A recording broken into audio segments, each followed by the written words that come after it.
வாழைத்தண்டை ஜூஸா எடுக்கிறதன் மூலமோ இல்ல பொரியலா எடுக்கிறதன் மூலமோ நம்ம உடலுக்கு பல்வேறுபட்ட நோய்களுக்கு ஒரு தீர்வா அமையுது. இதை நம்ம தொடர்ந்து எடுத்துட்டு வந்துகிட்டு இருக்கோம் அப்படின்னா நம்ம உடம்புல ஏற்படுற மாற்றங்கள் ரொம்பவே நல்லா இருக்கும். நம்மளோட உடல் எடையை குறைக்கணும் அப்படின்னு நினைக்கிறவங்க கண்டிப்பா வாழைத்தண்டு ஜூஸ் எடுத்துக்கலாம். இந்த வாழைத்தண்டு ஜூஸ் தொடர்ந்து எடுக்கிறதுனால சர்க்கரையில உள்ள கொழுப்பு ரத்தத்துல சேராமல் இருக்கும். அதே மாதிரி உடம்புல இருக்கிற கொழுப்பும் நீங்கிறதுக்கு ரொம்ப உதவியா இருக்கும். வயிறு சம்பந்தப்பட்ட எல்லா பிரச்சனைகளுக்கும் இது ஒரு தீர்வாவே அமையும். நீங்க வாழைத்தண்டு ஜூஸோ இல்ல பொரியலோ தொடர்ந்து எடுக்கிறதன் மூலம் உடம்புல பொட்டாசியத்தோட அளவு அதிகரிக்கும்.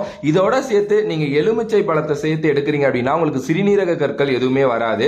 சிறுநீரக உற்பத்தியும் அதிகரிச்சு டாக்ஸின்ஸ் உடம்புல இருந்து வெளியில போகும். அதே மாதிரி ஏலக்காயை கொஞ்சம் சேர்த்து இந்த ஜூஸோட எடுக்கிறீங்க அப்படின்னா உங்களுக்கு சிறுநீர் சம்பந்தப்பட்ட எந்த பிரச்சனையுமே வராது. வாரத்துக்கு ஒரு 3 வாட்டி ஆல்டர்னேட்டிவ் டேஸ்ல இதை எடுத்துக்கலாம். இதனால இம்யூனிட்டி கெயினும் பயங்கரமா இருக்கும். உங்களால தனியா வாழைத்தண்டு ஜூஸா எடுக்க முடியாது அப்படின்னா மோர், ஆப்பிள் ஜூஸ், எலுமிச்சை ஜூஸ் இது 3தோட சேர்த்து எடுங்க. குடிக்கிறதுக்கு கொஞ்சம் நல்லாவே இருக்கும்.